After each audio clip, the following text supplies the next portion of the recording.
que je veux vous annoncer aujourd'hui, parce que c'est un message d'action de grâce, mais très prophétique. Très prophétique. Et l'acte que nous allons poser là maintenant va déterminer le futur. Je le disais le dimanche dernier, que pratiquement pendant 6 mois, nous étions dans un tumulte. Le monde était dans le chaos. Et j'avais dit une parole, lorsque Dieu veut sauver le monde, lorsque Dieu veut recommencer quelque chose, lorsque Dieu veut faire quelque chose de nouveau, il met l'homme devant son incapacité. Il met souvent l'homme devant son incapacité. Et la vie n'a pas commencé dans la lumière, la vie a commencé dans les ténèbres. Et même lorsque nous sommes dans le sein de notre mère, nous sommes dans les ténèbres, nous sommes dans le noir. Mais pourtant, dans ce noir-là, dans ce ténèbre-là, dans le liquide amniotique, dans ce ténèbre-là, bat la vie. Il y a la vie qui est en train de respirer. Mais dans ce noir-là, il y a la vie qui est là en train de dire « Je suis là, je suis présent ». Vous voyez? Et donc, nous avons commencé l'année avec un signal très fort, un signal très prophétique de ce que Dieu avait dit. Nous avons déclaré l'année 2020, l'année de la manifestation des étoiles, l'année où tu dois briller. Et la brillance ne commence pas, la brillance commence dans les ténèbres. Pour qu'on puisse apprécier la lumière, qu'on puisse apprécier l'éclat, il faut les ténèbres. Donc c'est très prophétique. Et donc pratiquement on a commencé l'année, disons 2 mois après, mi-mars, et ça y est, nous sommes plongés. Bam, on plonge dans les ténèbres. Et Dieu m'a fait comprendre que les 6 mois de l'année qui restent sont des 6 mois décisifs. C'est pour ça qu'il m'a dit, faites action de grâce. Commencez votre culte par l'action de grâce. Ne commencez pas à prêcher autre chose. Non. C'est la Pentecôte, oui, je le sais. Je vais accepter d'être un peu en décalage aujourd'hui, avec tout ce qui se fait ordinairement. Mais je vais prêcher sur l'action de grâce. La Pentecôte au rythme de l'action de grâce. Parce que Dieu m'a fait comprendre une chose, que nous devons apprendre à honorer l'Esprit.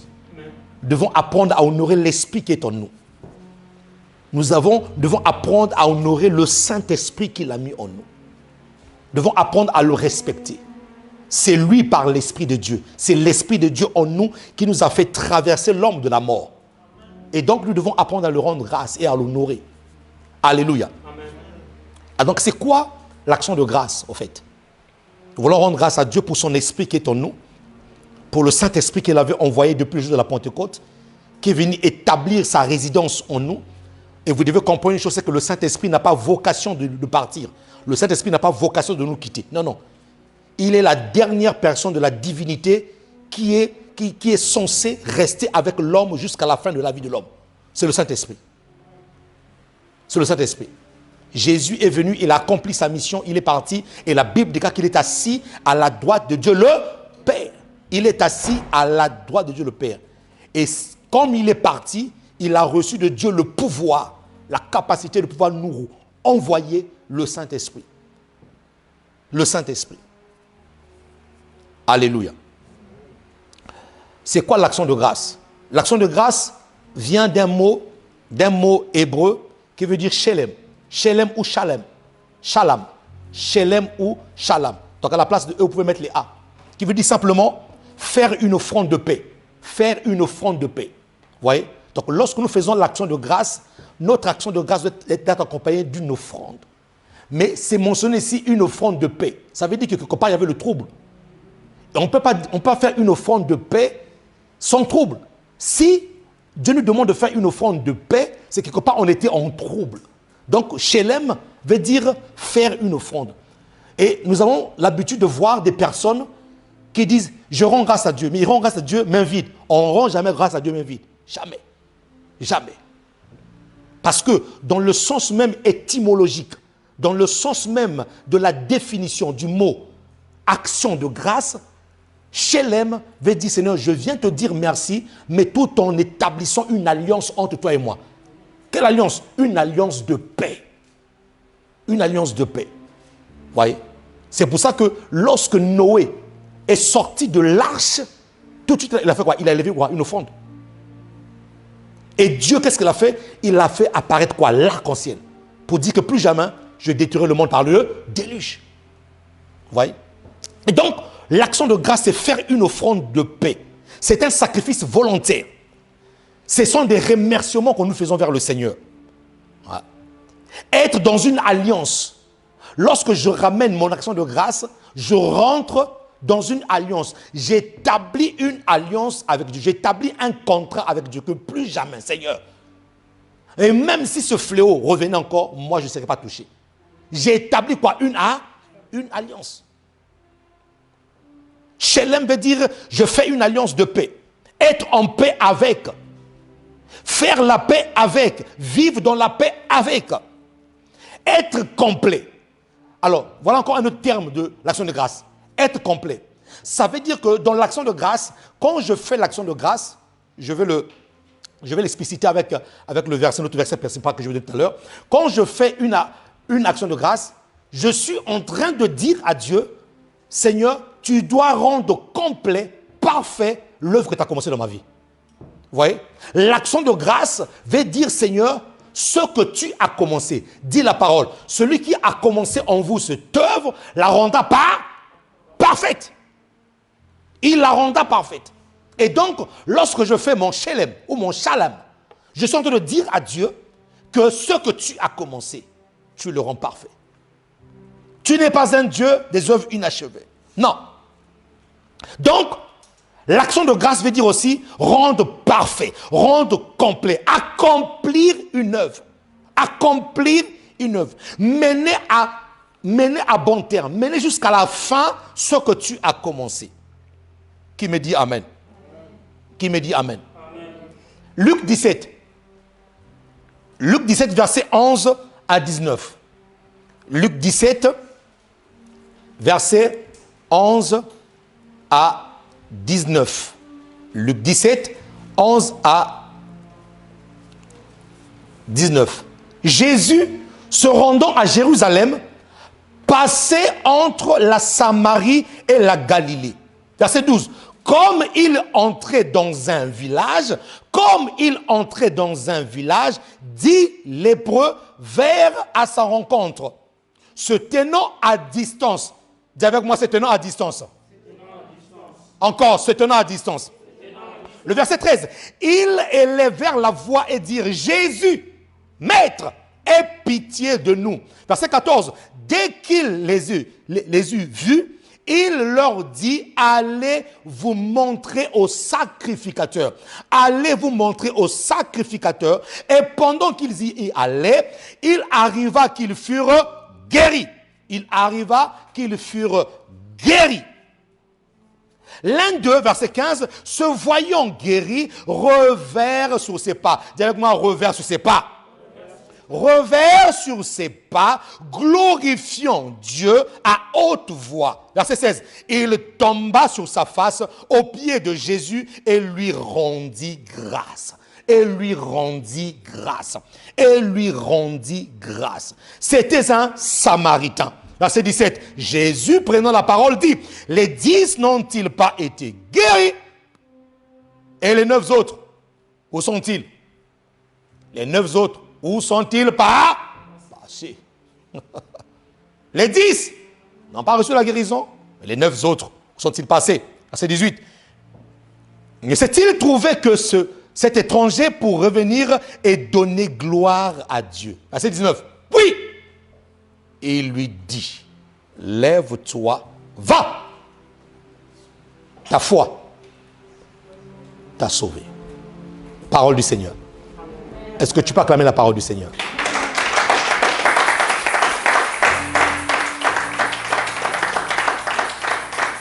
Avant d'aller plus loin, je vais vous montrer la condition d'un lépreux. Je vais vous décrire un peu ce que c'était la condition d'un lépreux à l'époque de Jésus, à l'époque de l'Ancienne Alliance. Nombre 5, verset 2. Voici la condition d'un lépreux. Et vous allez comprendre le sens de notre action de grâce aujourd'hui. Voici la condition d'un lépreux. Nombre 5, verset 2. Ordonne aux enfants d'Israël. Ah, c'est Dieu qui dit. Dieu qui donne l'ordre à Moïse. Ordonne aux enfants d'Israël de renvoyer du camp. De renvoyer du camp tous les lépreux. De renvoyer du camp tous les lépreux et quiconque a une gonorrhée ou est souillé par un mort. Ce qui m'intéresse ici, c'est la maladie lèpre. Quiconque est lépreux, Dieu dit à Moïse, il ne doit pas rester dans le camp. Il doit être hors du camp pour ne pas contaminer toute la population. Pour ne pas infecter tout le monde, alors toute personne qui a la lèpre ne doit pas rester dans le camp. Et donc, la condition d'un lépreux, c'était le confinement. Vous voyez? Un lépreux, lorsque tu étais lépreux, tu ne pouvais pas jouir de la liberté que tout le monde. Tu ne pouvais pas te mettre devant tout le monde. Tu ne pouvais pas aller dans les lieux publics. Alléluia. Et j'espère que, mon ami, ça te rappelle beaucoup de choses. Hein? Dès qu'on te teste, 38 degrés de fumée. Ah, monsieur, même si tu n'as rien, confinement. Pendant 14 jours, tu es enfermé. Pourquoi? On ne doit pas te mélanger. On ne doit pas te mettre là où tout le monde. Tu es privé de tes droits. Les lépreux, c'était des marginaux de la société. On ne pouvait pas les mettre. Et Dieu donne l'ordre. Hors du camp. Coronavirus, hors du camp.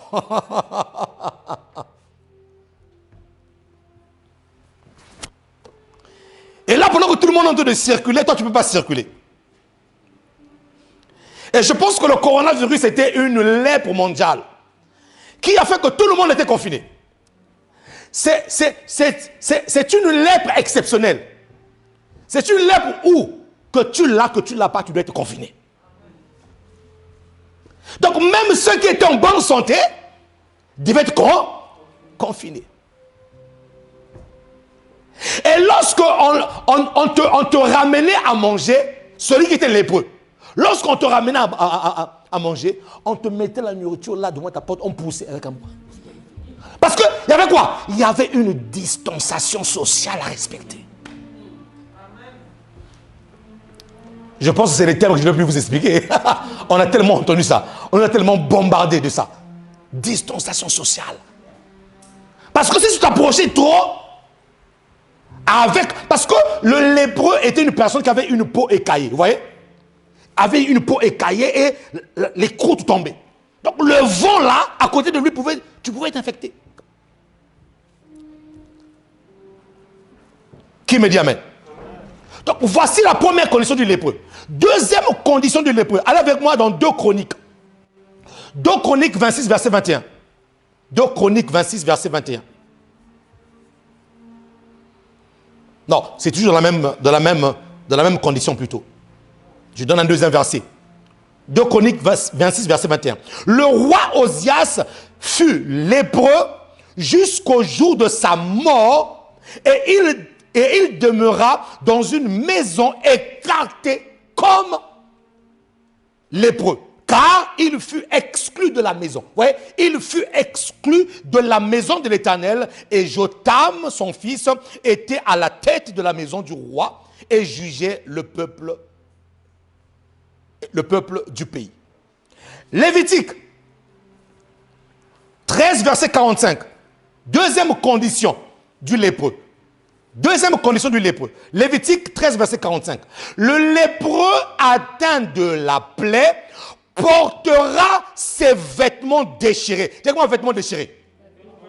Le lépreux portera les vêtements déchirés et aura la tête nue et se couvrira la barbe et criera impur, impur, impur, impur, impur.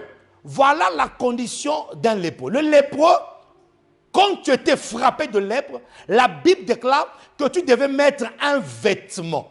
Donc il y avait une tenue qui était appropriée au lépreux. Tu devais mettre un vêtement déchiré, tu devais avoir la tête nue et tu devais couvrir ta barbe avec ton masque. Tu devais couvrir ta barbe avec ton masque. Comme aujourd'hui, nous avons tous les masques, mais je ne dis pas que nous sommes les lépreux, non. Tu devais couvrir ta barbe et la Bible déclare, lorsque tu sortais, Lorsque tu allais dans une rue, tu devais crier impur, impur. Donc, tu devais annoncer que non, j'ai la lèpre. Donc, c'est comme si aujourd'hui, tu vas dans une rue, dès que tu rentres dans le nez, Corona, Corona, Corona, Corona. Donc, la personne qui arrive au bout là-bas entend, hein? Quoi? Corona, mon ami. La personne fuyait ou la personne s'écartait de ton chemin. Pourquoi? Parce qu'il y avait une personne malade qui venait. Vous voyez un peu la connaissance du lépreux. Il devait annoncer. Il devait annoncer que non, je suis impur. Je suis lépreux. Et c'est dans cette loi, dans cette manière de faire que Jésus-Christ arrive, finalement. Jésus arrive dans cette époque-là. Et la loi des lépreux existait encore lorsque Jésus arrive. Et là, la Bible déclare, le Seigneur, Luc 17, 11, il rentre dans un village entre la Galilée et la Samarie. Et là, il y avait des lépreux. Là, il y avait des lépreux. Jésus entre deux régions, il rentre dans un village. Là, il y avait le coronavirus. Et la Bible déclare, lorsqu'il entra, il a rencontré qui? Les lépreux.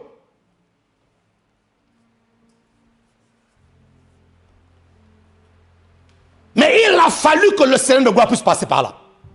Vous savez, lorsque Jésus passe par un endroit, c'est que Jésus veut résoudre un problème. Les déplacements de Jésus n'étaient pas des déplacements anodins. Non, lorsqu'il s'est déplacé,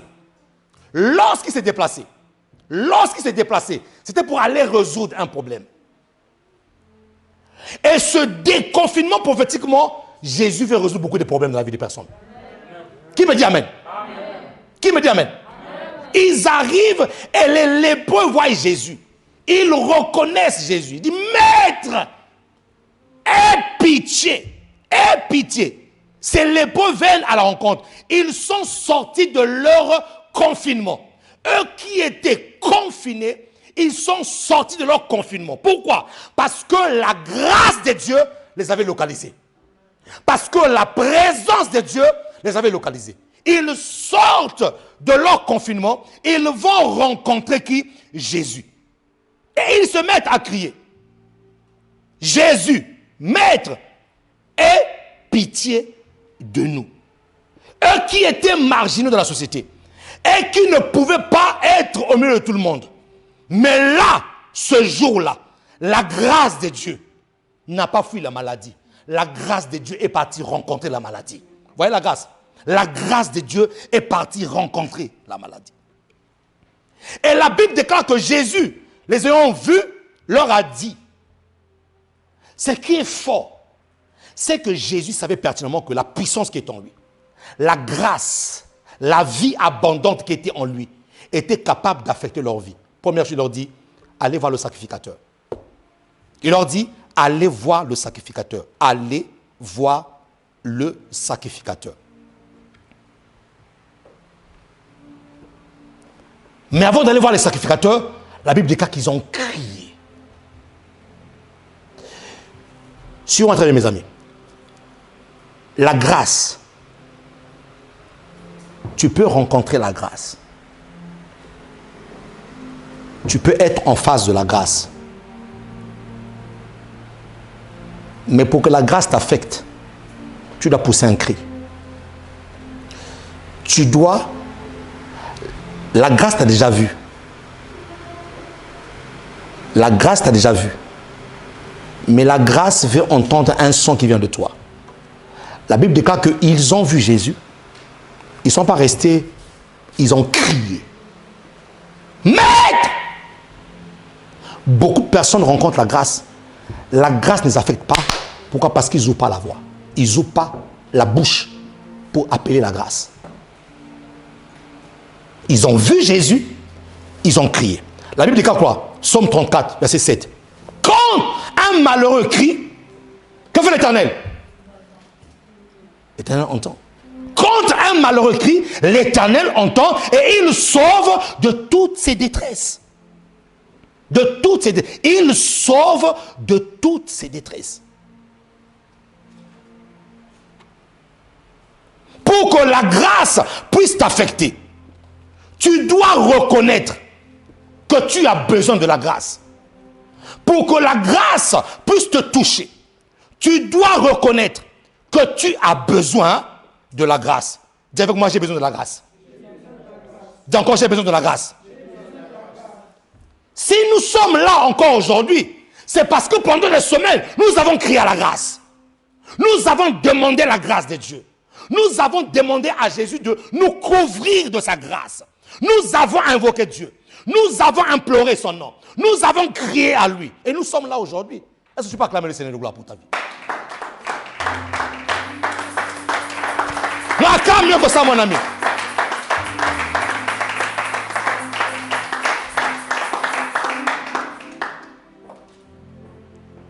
Nous avons vu des personnes prier de partout dans les rues. Pourquoi? En train de crier la grâce. Ils savaient que la grâce était là, mais ils ont crié à la grâce.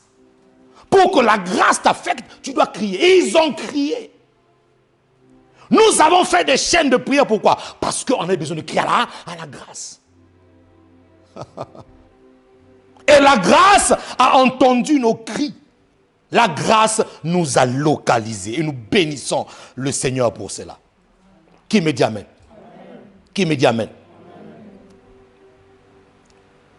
2 Corinthiens 12, 19, 9 dit quoi? 2 Corinthiens 12, 9 dit quoi? Il m'a dit, ma grâce te suffit, car ma puissance s'accomplit dans la faiblesse. Vous voyez? Ma grâce te suffit, car ma puissance. Pour que la grâce puisse agir, il faut que tu puisses reconnaître que tu es faible. Il faut que tu puisses reconnaître, ah Seigneur, si ce n'est pas toi, oh Dieu, le corona là, eh Seigneur, il est parti. Seigneur, si ce n'est pas toi, Seigneur, tu dois reconnaître. Si l'Éternel garde une maison, ceux qui gardent en vain. Si l'Éternel bâtit une maison, ceux qui bâtissent en vain. Et donc nous devons reconnaître que sans la grâce, notre vie est vouée à l'échec. Et c'est ce que les lépreux ont fait. Les lépreux ont reconnu la grâce. Ils ont reconnu leur incapacité. Et j'ai aimé l'attitude de certains gouvernements qui ont reconnu leur incapacité. J'ai aimé ce que le président américain Trump a dit. Il dit, ouvrez les églises. Ouvrez les églises. Parce qu'ils ils sont rendus compte que cette affaire-là, mon ami, cette affaire-là, ce n'est pas le médicament. C'est un médicament céleste. Donc, le problème, ce n'est pas la grâce. Il faut reconnaître son incapacité face à la grâce. Pour que la grâce puisse t'affecter. Et la Bible déclare que les lépreux ont reconnu. Ils étaient en quarantaine, confinés. Ils ont reconnu qu'ils ne pouvaient rien faire sans la grâce. Dis-moi merci la grâce, merci la grâce. Alléluia, merci la grâce Seigneur.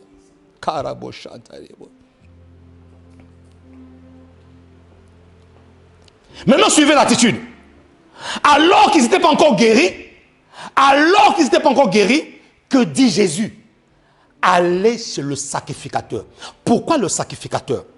Prends avec moi Lévitique 14, verset 3. Pourquoi Jésus les envoie chez le sacrificateur? Lévitique 14, verset 3 à 5. Alors qu'ils n'étaient pas encore guéris, Jésus leur dit, allez chez le sacrificateur. La réponse, Lévitique 14, 3 à 5. Le sacrificateur sortira du camp. Le sacrificateur sortira du camp, il examinera le lépreux. Si le lépreux est guéri de la plaie de la lèpre, verset 4, le sacrificateur ordonnera que l'on prenne pour celui qui doit être purifié, voyez, pour celui qui doit être purifié, 2 oiseaux vivants et purs, du bois de cèdre, du cramoisi et de l'hysope. Verset 5. Le sacrificateur ordonnera qu'on égorge l'un des oiseaux sur un vase de terre sur de l'eau vive. Et donc, lorsque tu étais atteint, lorsque tu étais lépreux, lorsque tu étais guéri de ta lèpre, pour que ta guérison, pour que ta guérison soit validée, Pour que ta guérison soit attestée, tu devais aller voir le sacrificateur. Et c'est le sacrificateur qui devait attester ta guérison. Pourquoi? Parce que après la lèpre, tu devais ramener, on devait ramener pour la purification une offrande chez le sacrificateur, qu'il fasse un rituel. Il y avait un rituel de purification. En d'autres termes, tu peux être guéri de ta lèpre, mais pas être purifié de la lèpre.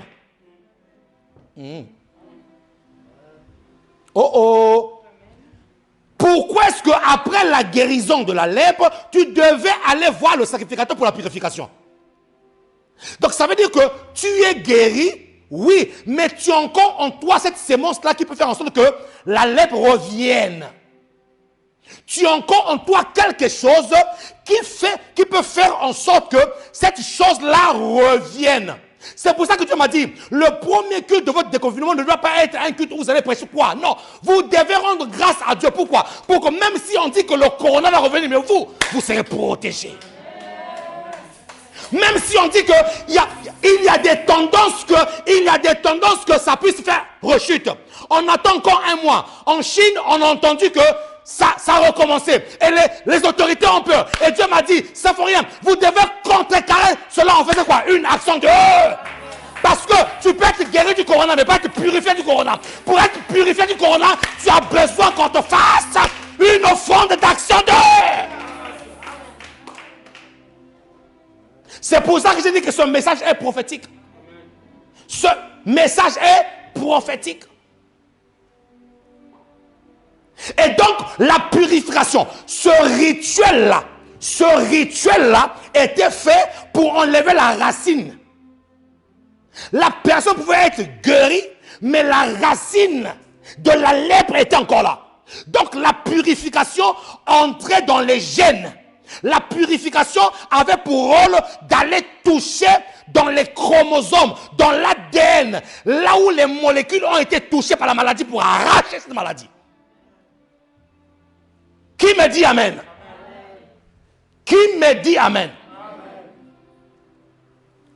C'est pour ça que dans la fiche que j'ai fait là, qu'on a mis sur Facebook, j'ai dit, en bas là j'ai dit, préparez votre offrande d'action de grâce. C'est très prophétique.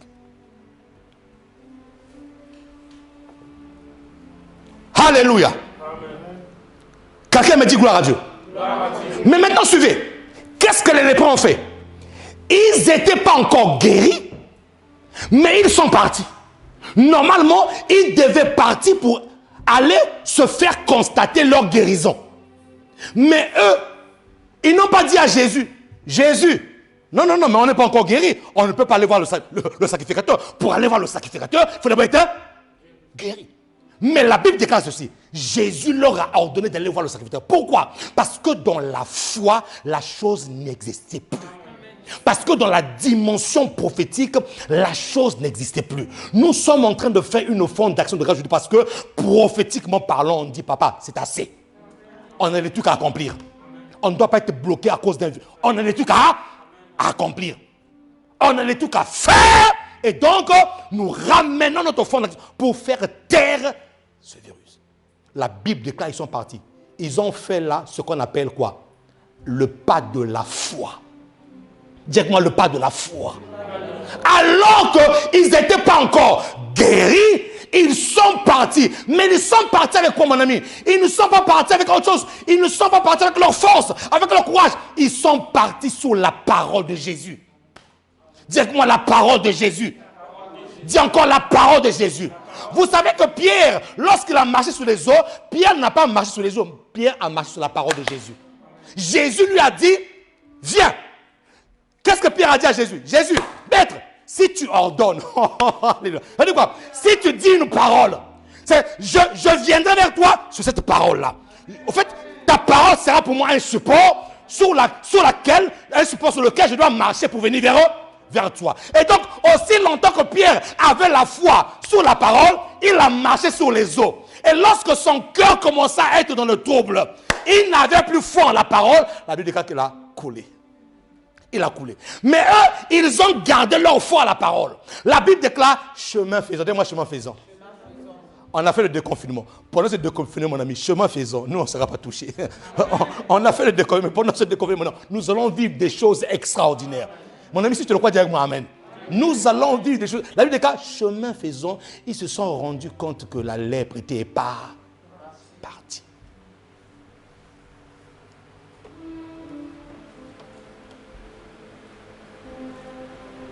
Chemin faisant, ils se sont rendus compte que le corona avait disparu. Que là où ils avaient du mal à respirer, ils veulent maintenant mieux respirer. Le problème, c'est quoi, mes amis? C'est qu'ils sont partis avec la parole. Et c'est là où le sens de ce que je vais faire maintenant. Ils sont partis avec la parole. Lorsque ce corona a commencé, voilà le sens de mon action de grâce aujourd'hui.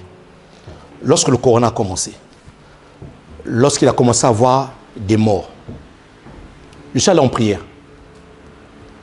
Je me suis mis à genoux devant Dieu. J'ai commencé à prier Dieu. J'ai dit à Dieu, personne,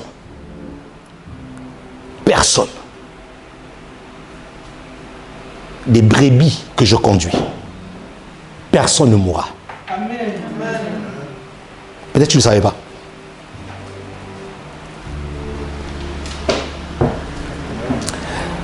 Quand j'ai entendu qu'un tel était atteint, j'ai dit à Dieu, nous compatissons énormément avec les gens qui sont morts. Ça fait très mal.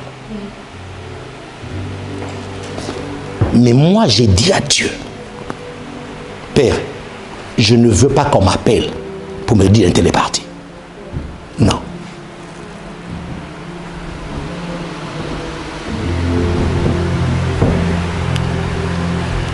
J'ai eu des nouvelles de nos sœurs qui étaient atteintes. Tous les symptômes, cliniquement parlant, non, on dit que toi tu as le corona. Mais j'ai aimé aussi la foi de ces sœurs-là. Non, je n'ai pas le corona. Mais non, on te dit que tu as le corona. Non, je n'ai pas le corona. Et c'est là aussi que j'ai compris l'importance d'enseigner les gens. C'est-à-dire qu'il ne faut pas seulement... Non, il faut enseigner les gens.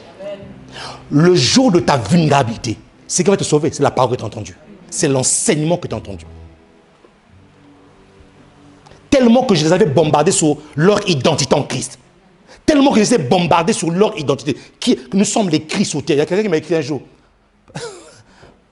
Pasteur, joue la parenthèse. Pasteur, il faut que tu modifies là ce que tu as écrit là. Nous sommes les Christ. Les Christ. Non, il y a un seul Christ. Il y a un seul Christ. J'ai dit oui, il y a un seul Christ. Mais dès l'instant où Christ est en nous, on devient plusieurs Christ.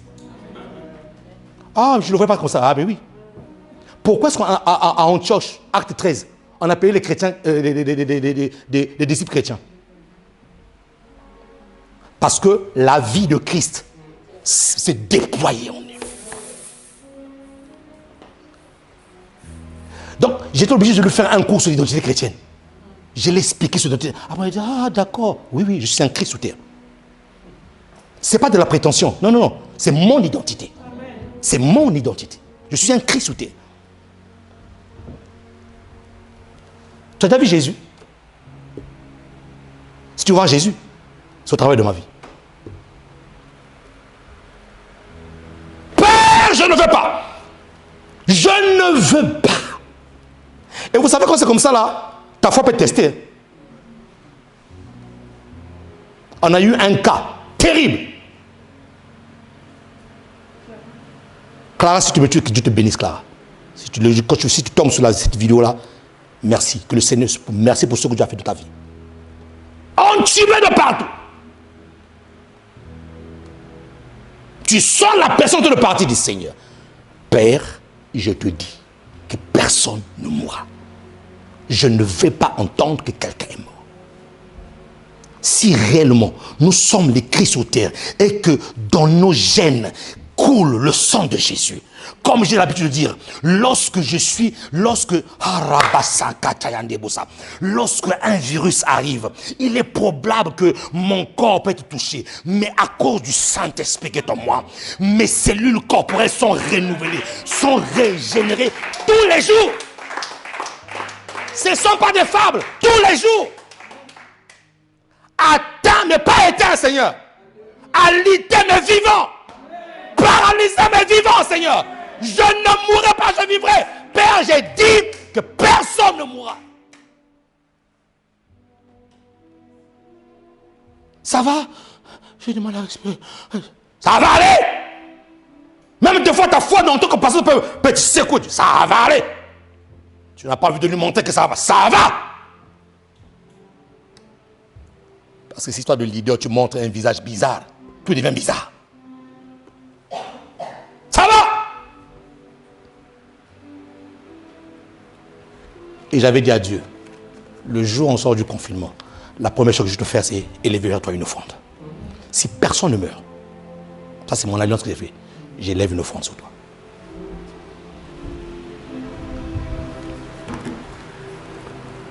La Bible déclare, les 10 n'ont-ils pas été guéris? Les 10 n'ont-ils pas été guéris?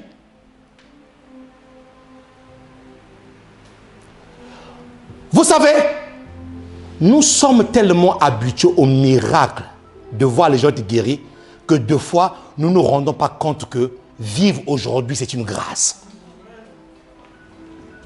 Vivre aujourd'hui est une grâce. Chemin faisant, la Bible déclare qu'ils se sont rendus compte qu'ils étaient guéris. Et il y en a, ils étaient tous en groupe. Les autres étaient dans l'euphorie de leur guérison. Ah, nous avons été guéris. Ah non, mais je vais dire à quelqu'un, mon ami, calme ta joie. Si ce n'était pas Jésus, tu n'allais pas vivre aujourd'hui, mon ami. Calme ta joie. Calme ta joie. Vous savez, les 10 étaient dans la joie. Hey, on est guéris. Je ne sais pas si parmi eux, si les 9 là sont vraiment allés voir le sacrificateur. Je pose la question. Et deux fois, nous sommes tellement dans l'euphorie de ce que Dieu fait que nous oublions. Il y en a un qui s'est arrêté. Il se dit, il y a quelque temps là, j'étais confiné. Je ne pouvais pas sortir. Je n'étais pas libre de mes mouvements. J'étais obligé, lorsque je sors, je dois crier impur, impur, corona, corona, corona. Mais maintenant là que je me rends compte que je suis purifié, nous ne devons pas être amnésiques et oublier ce que Dieu fait. Les autres sont partis, mais la Bible dit que lui, il s'est arrêté. Ah, je vais demander à quelqu'un de s'arrêter aujourd'hui. Arrête-toi, tu dois reconnaître, tu dois mettre un rétroviseur et voir d'où tu es venu. Nous sommes allés dans un confinement pendant 2 mois et demi, pratiquement 3 mois. Dieu te fait sortir. Il y en a qui sont repartis voir encore les Georgettes dans l'impudicité. Il y en a qui sont allés voir encore les Grégoire dans les Maramasakatarébrosa. Que Dieu te pardonne. Dieu te pardonne. Que Dieu te pardonne. Que Dieu te pardonne. Que Dieu te pardonne. Que Dieu te pardonne. Ce n'est pas un acquis. Le Samaritain a freiné. Il s'est arrêté. Il dit, non, mes amis, attendez. C'est vrai que la loi nous demande d'aller voir le sacrificateur. Mais je pense que celui qui nous a guéri là est plus fort que le sacrificateur. Parce que même le sacrificateur ne pouvait pas guérir. Le sacrificateur, son rôle, c'est de constater. Alléluia. Le sacrificateur, son rôle, c'est de constater la guérison. Mais il n'a pas la capacité de guérir. Il dit, non, attendez. Avant d'aller voir le sacrificateur, on doit mettre chaque chose à sa place. Qui a guéri? Est-ce le sacrificateur? Ou est-ce que c'est ce Jésus-là? Vous voyez? Et vous voyez des religieux, c'est ça en fait. Ils vont aller, ah oui, l'homme de Dieu. Oui, mon ami, l'homme de Dieu ne pouvait pas agir si Dieu n'a pas agi. Ah oui, l'homme de Dieu, alléluia. L'homme de Dieu, vraiment, oh, quelle puissance. Oui, mon ami, sa puissance, c'est la puissance de la vie de Dieu. Si Dieu n'avait pas ordonné cela, l'homme de Dieu, même s'il crache le feu. Mon ami, on a vu des hommes de Dieu super onctionnés avec des dons qu'il fallait. Arriver devant un cas impossible. Il a prié, la personne est morte. Et la personne retouche et lui dit, mais Seigneur, tu m'as appelé, oui, je t'ai appelé, mais il ne faut pas que tu penses que tu as l'exclusivité de la guérison. Si moi, je ne tends pas la main, toi, tu ne pourras rien faire. Vous voyez? Et donc, lui, il n'a pas été amnésique. Il n'a pas oublié d'où il est venu. Il a dit, le sacrificateur, lui, il va constater, mais qui a guéri, c'est Jésus. Et toi et moi, nous sommes revenus ici là, pas pour un sacrificateur, pour Jésus. Nous sommes venus dire qui a protégé, c'est Jésus. Qui a guéri du corona, c'est Jésus. C'est pour ça que nous sommes là. À qui va acclamer Jésus? Qui peut acclamer Jésus?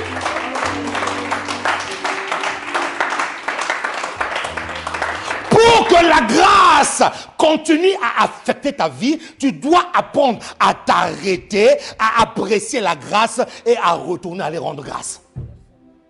Pourquoi? Parce qu'ils sont partis avec quoi? Ils sont partis avec la parole de Jésus. Ils sont partis avec la parole. Et la parole a fait justement son effet. Il y en a un qui s'est arrêté, il l'a apprécié. Beaucoup de personnes ne reçoivent plus la grâce de Dieu parce qu'ils ne savent pas apprécier la grâce. Ils ne savent pas valoriser la grâce. Ils ne savent pas dire merci. La Bible déclare, il s'est arrêté, il a apprécié la grâce et il est retourné à les rendre grâce. Il a commencé à glorifier Dieu. Qu'est-ce qu'il a commencé à faire? Il a commencé à le louer. Il a commencé à mettre Jésus à sa place. Il a reconnu son incapacité.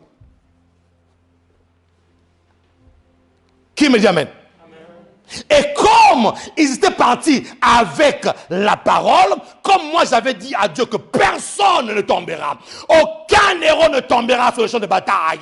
Dieu m'a donné une parole et ce matin, je reviens rendre grâce à la parole de Dieu.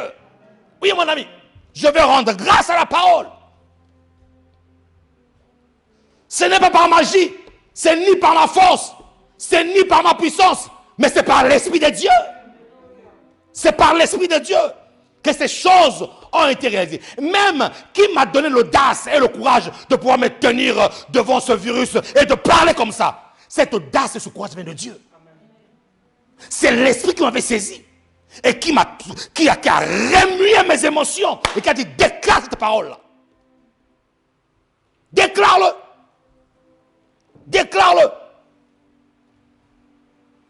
Donc, en d'autres termes, lorsque nous rendons grâce à Dieu, suivez-moi très bien, nous retournons à Jésus, sa parole, avec un lot d'accomplissement. Lorsque nous rendons grâce à Dieu, nous venons dire à Jésus, ta parole, c'est ta Marabasaka.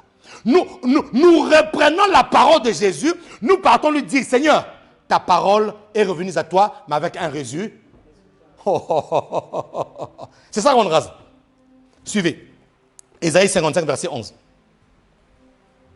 Ésaïe 55, verset 11. Ésaïe 55, verset 11. Ainsi en est-il de ma parole qui sort de ma bouche. Elle ne retourne pas, elle ne retourne point à moi sans effet. Sans avoir exécuté ma volonté et accompli quoi? Mes desseins. Jésus a envoyé une parole. Allez voir le sacrificateur. Et chemin faisant, ils se sont rendus compte qu'ils étaient guéris sur la parole de Jésus. Et maintenant, Jésus, là où il était, il attendait qu'on vienne lui remettre sa parole avec le résultat. Avec le résultat. Non seulement le résultat, mais avec action de grâce. Les 9 sont partis, il y en a un qui est revenu avec sa parole, avec la parole de Jésus, disant que ta parole a eu de l'effet. Ta parole a eu de l'effet. Ta parole a eu de l'effet. La parole qui a été décrétée par le Saint-Esprit dans ta vie a eu de l'effet. Quelqu'un me dit amen ici là. Ta parole a eu de l'effet. Et elle n'est pas retournée à toi sans action, sans résultat. Elle est retournée avec une action. Elle est retournée avec une réaction. Elle est retournée avec un résultat. Quel est le résultat? J'ai été guéri. Alléluia. J'ai été guéri. J'ai été guéri. J'ai été guéri.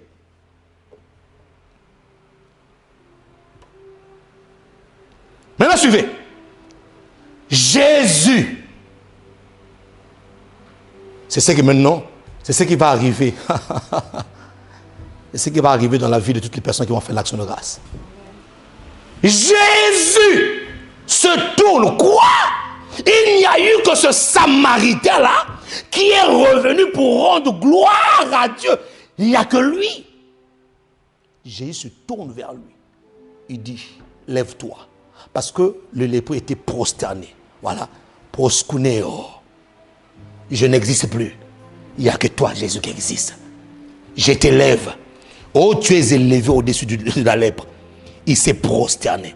Et Jésus lui dit, lève-toi. Cette fois-ci, tu n'es pas guéri. Mais ta foi t'a sauvé. Donc, tu peux être guéri sans être sauvé. Tu peux être guéri sans être sauvé. Suis. Là, pour leur guérison, ils ont eu besoin de la pitié et de la miséricorde de Jésus. Pourquoi? Parce qu'ils ont crié en disant quoi? Et puis, ça veut dire qu'ils n'avaient même pas la foi pour leur guérison. Ils avaient besoin de la pitié. Ça veut dire qu'ils étaient tellement fatigués que même leur foi ne pouvait plus se mettre en a.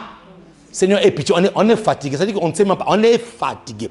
Pour leur guérison de la lèpre, ils ont eu besoin de la miséricorde, de la pitié de Jésus. Mais pour le salut, il a eu besoin de sa foi. Pour son salut éternel, il a eu besoin de la foi. Pour sa guérison de la lèpre, il a eu besoin de la pitié de Jésus. Mais pour le salut pour que tu puisses l'obtenir, ce n'est pas la pitié, c'est ta foi. C'est pour ça que Jésus lui dit, lève-toi, car ta foi t'a sauvé. Sauvé du grec sozo. Et dans sozo, j'ai déjà enseigné ici là, dans sozo, le sozo, c'est un package.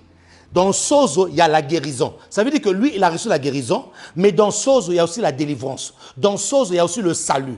Dans sozo, il y a la prospérité. Dans sozo, il y a la paix. Dans sozo, il y a la progression. Dans sozo, il y a tout. Donc les autres, ils avaient eu seulement une partie du salut. C'est quoi? La guérison. Ils ont été guéris. Mais celui-ci, avec l'action de grâce, non seulement il a eu la guérison, mais l'action de grâce qu'il a fait a multiplié des choses dans sa vie. Alléluia. Waouh. L'action de grâce a la capacité de multiplier. Les autres ont été guéris par la grâce. Lui aussi a été guéri par la grâce, mais au travers de l'action de grâce. Mes amis, suivez-moi très bien. Au travers de l'action de grâce, Jésus a rajouté quelque chose. Donc, non seulement la guérison, mais aussi le salut. Le package. Je te donne tout. À cause de quoi? De l'action de grâce. Donc, l'action de grâce a la capacité non seulement de te guérir, mais de multiplier la faveur de Dieu dans ta vie. Oh, Yamashaya. Oh, j'aime ça. L'action de grâce a la capacité de multiplier la faveur. Donc lui, il n'a pas eu une faveur, il a eu des faveurs. Wow! Il a eu des faveurs. Plusieurs faveurs. Non seulement tu es guéri, mais tu es sauvé. De la guérison du Samaritain au salut. De la grâce simple à la multiplication. Parce qu'il y a 3 dimensions de la grâce. J'en parlerai plus tard. Il y a la grâce, il y a la multiplication de la grâce et il y a l'abondance de la grâce. Beaucoup de personnes sont seulement dans la grâce. Ah, j'ai la grâce. Mais tu n'as pas connu la multiplication de la grâce. Tu n'as pas connu l'abondance de la grâce. Lui, il a connu la grâce. Pourquoi? Parce que Jésus a eu pitié de lui, mais il a aussi connu la multiplication. Parce que dans cette grâce, la grâce a été multipliée et non seulement guérie, sauvée. Waouh! Viens avec moi. Viens avec moi dans 2 Pierre. Viens avec moi dans 2 Pierre. 2 Pierre 1. 2 Pierre 1, verset 2. 2 Pierre 1, verset 2. 2 Pierre 1, verset 2. Que la grâce et la paix vous soient multipliées. Dis-moi multipliées. Non, dis encore multipliées. Vous voyez que la grâce peut être multipliée. Que la paix et la grâce. Pourquoi la paix? Parce que nous ramenons quoi? Une offrande de paix. L'action de grâce veut dire quoi? Ramener une offrande de paix. J'ai établi la paix entre Dieu. Là où il y avait la maladie, là où j'étais angoissé, c'est la paix maintenant dans ma maison. C'est l'action de grâce. C'est ma paix, c'est la paix.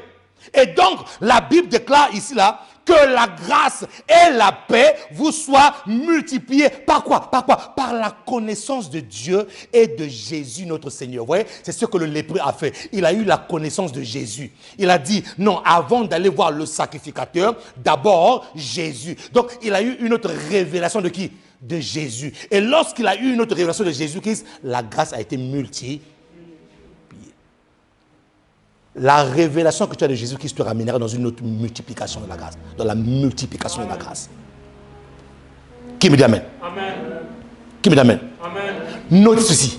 Que l'action de grâce achève le processus de miracle. L'action de grâce achève le processus de miracle que Dieu a commencé dans ta vie. L'action de grâce achève le processus de miracle. L'action de grâce achève le processus de miracle. Des autres personnes, ils ont reçu le miracle, mais leur miracle n'était pas achevé. L'autre qui est revenu pour rendre grâce, non seulement il a reçu le miracle, mais celui qui a commencé en lui cette œuvre l'a rendu parfait. Comment? En lui donnant non seulement la guérison, mais aussi le salut. Non seulement la guérison, mais aussi le salut. Donc, le miracle, il a reçu le miracle de son corps, mais il a aussi reçu le miracle de vivre éternellement. Et donc, l'action de grâce achève le miracle qui avait commencé dans ta vie. L'action de grâce que tu vas faire aujourd'hui, pendant ce déconfinement, va achever le processus du déconfinement dans ta vie. Ah oui, mon ami.